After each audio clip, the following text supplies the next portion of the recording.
Բուդայի համբույրը կամ ինչպես Թալյատ Փաշան հրաժեշտ տվեց Գրիգոր Զոհրաբին։ Գրիգոր Զոհրաբը ոչ միայն հայ գրականության կարկառուն դեմքերից է, այլև 1900-ականներին եղել է թուրքական մեջլիսի պատգամավոր։ Եվ ինչպես Հրանտ Դինքն ու Կարո Փայլյանը մեր ժամանակներում, այնպես էլ նա թուրքական խորհրդարանում ներկայացրել է հայ ժողովրդի շահը։ Հանդես է եկել ժողովրդի անունից եւ ժողովրդի համար։ Ձերբակալության օրը Զոհրաբը թղթախաղ խաղալիս է եղել Թալյատ Փաշայի եւ Խալիլ Բեյի հետ, եւ երբ ոտքի է կանգնել գնալու համար, Թալյատը մոտեցել ու համբուրել է նրան։ Զոհրաբը միանգամից հասկացել է այդ համբույրի նշանակությունը ու թեև քանի անգամ հնարավորություն է ունեցել փախչելու եւ փրկելու իր անձը, սակայն դա չի արել։ Ես իմ ժողովրդի զավակն եմ, չեմ վարժնվիր ժողովուրդս։ Եթե իմ ժողովուրդը պիտի մեռնի, ես ինչու համար ապրեմ, ասում էր Զոհրաբը։ Նույն օրը երեկոյան նրան ձերբակալեցին։ Սկզբում ակսորեցին Ադանա, հետո Հալեբ, իսկ մահկանացուն Զոհրաբը կնքեց Ուրֆայի Սատանայի ձորում։ Նրա վրա հարձակվեցին դաշույններով, հետո կրակեցին անշնչացած մարմնի վրա,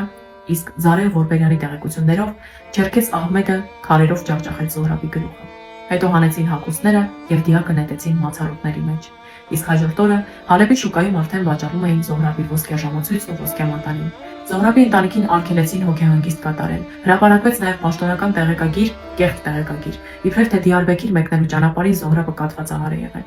Սպանվելուց առաջ Զոհրաբը գրում է. «Կպատվիրեմ զավակներուս, որ իրարու հետ սիրով ըլլան, ներողամիտ ըլլան, իրարու հասնին եւ միշտ իրենց մայրը հարգել եւ սիրով ու գուրգուրանքով շրջապատեն զինքը, մորցնել տան իմ կորուստս»։